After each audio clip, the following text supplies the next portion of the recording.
Middle east के देशों में महायुद्ध के आगाज होने की सुगबुगाहट तेज है। इजराइल हिजबुल्लाह के कमांडरों को चुन चुन कर मौत की नींद सुलाने का काम कर रही है।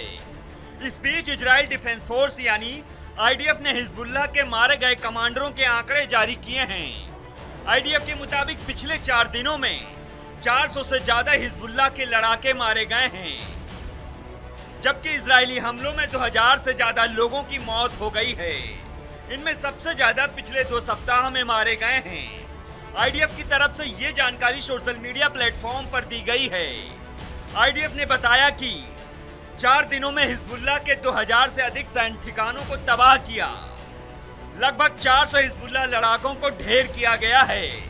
मारे गए हिजबुल्लाह कमांडरों में 5 बटालियन कमांडर हैं, 10 कंपनी कमांडर और 6 प्लाटून कमांडर शामिल हैं। ये आंकड़े जानकर हिजबुल्लाह के रोंगटे जरूर खड़े हो जाएंगे। आईडीएफ के अनुसार ये हवाई हमलों और आईडीएफ के सैनिकों के साथ मुठभेड़ में मारे गए हैं। आईडीएफ का कहना है कि मारे गए फील्ड कमांडरों में दक्षिणी लेबनान के विभिन्न क्षेत्रीय इकाइयों और गांवों के प्रभारी अधिकारी भी शामिल हैं। इसके साथ ही इजराइल ने पहली बार लेबनान के उत्तरी इलाकों पर हवाई हमला किया। इजरायली सेना ने त्रिपोली इलाके में फिलिस्तीनी रिफ्यूजी कैंप के पास बने बिल्डिंग को निशाना बनाया। इस हमले में मिलिट्री विंग के अल कासिम के नेता सईद अल तल्लाह की मौत हो गई।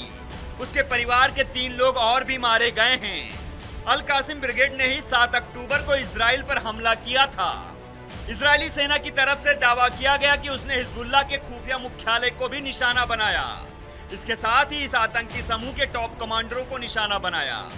एक अस्पताल को हिजबुल्लाह आतंकी कमांड सेंटर के तौर पर इस्तेमाल कर रहे थे, उसे भी हमले में ध्वस्त कर दिया गया है।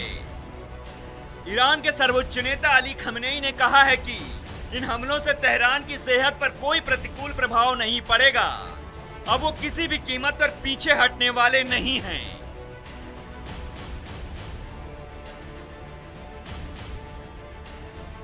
टाइम्स ऑफ इजराइल के मुताबिक दक्षिणी लेबनान में हिजबुल्लाह के लड़ाकों को ढेर करते हुए भारी मात्रा में इजरायली सेना ने गोला बारूद भी बरामद किए हैं।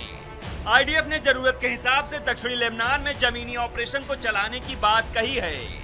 हिजबुल्लाह को पूरी तरह से समाप्त करने के बाद ही यह ऑपरेशन खत्म होने की बात निकलकर सामने आ रही है। आईडीएफ ने अब उत्तरी लेबनान में हवाई हमले और तेज कर दिए हैं, जिससे तनाव अपनी पीक पर पहुंच गया है। आईडीएफ के विमान उत्तरी लेबनान में रॉकेट और मिसाइलें दाग रहे हैं। आपको कैसी लगी हमारी ये खबर हमें कमेंट सेक्शन में जरूर बताइएगा। ऐसे ही खबरों के लिए बने रहिए आर भारत ओरिजिनल के साथ।